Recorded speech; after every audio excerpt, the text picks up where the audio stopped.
आपल्या सोनपेठ तालुक्यातील सायकडा या गावात राक्षसानं बांधलेलं हे महादेवाचं प्राचीन मंदिर आणि व त्याच्याच बाजूला असलेलं हे 700-800 वर्ष अगोदरचं वडाचं झाड आणि या कधी न आटणाऱ्या विहिरीविषयी तुम्हाला काय माहिती का? नाही माहिती, तुम्हाला सांगतो मी.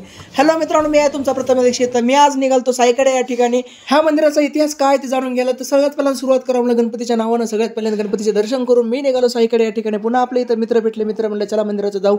मंदिराची खासियत तुम्हाला सांगतो मित्रांनो. या मंदिराच्या साईडला इथं मारुतीचं मंदिर आहे, त्याच्याच साईडला विठ्ठल रुक्मिणीचं असं मंदिर आहे आणि दोन्ही मंदिराच्या साईडला असलेलं राक्षसानं बांधलेलं पुरातन काळातील महादेवाचं मंदिर. त्या मंदिरात आज मी जाणार आहे. तर बघू या मंदिरात काय आहे, तुम्हाला बी दाखवतो मित्रांनो. चला माझ्यासोबत. मंदिरात पाऊल ठेवले एकदम पॉझिटिव्ह फिलिंग आली मित्रांनो. एवढं मंदिर जुनं, विचार करा, राक्षसानं बांधलेलं मंदिर आहे मित्रांनो. इथं देवाचे दर्शन केलं. महादेवाचे दर्शन करू बाहेर आलो की बाहेर येऊन बघतो तर हे कोरीव काम राक्षसानं केलं मित्रांनो. पुन्हा आलो मी थोड्या वेळ मंदिराच्या मागच्या साईड येऊन बघतो तर काय एवढं मोठं वडाचं झाड होतं मित्रांनो. वडाचं झाड बघून गणेश म्हणला चल तुम्हाला दाखवतो म्हणला. गणेश मागे गेलो.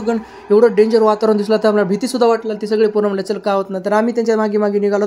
पुन्हा इथून बघतो तर काय एवढं डेंजर असं वातावरण वाटलं. तर सगळे पोरं चल पुण्याले सगळे भिऊ लागले. पुन्हा भिवून आम्ही सगळे बाहेर निघालो. चला म्हणलं आता बस झालं, बाहेर निघू म्हणलं.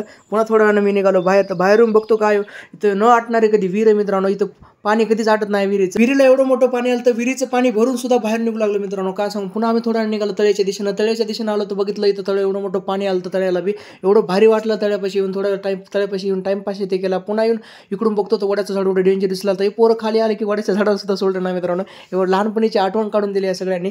तर आजचा व्हिडिओ इथं संपवतो मित्रांनो. व्हिडिओ आवडल्यास लाईक करा, शेअर करा. अशी व्हिडिओ पाहण्यासाठी प्रथम दीक्षितला फॉलो करा. उद्या भेटू एक नवीन व्हिडिओ. Bye bye.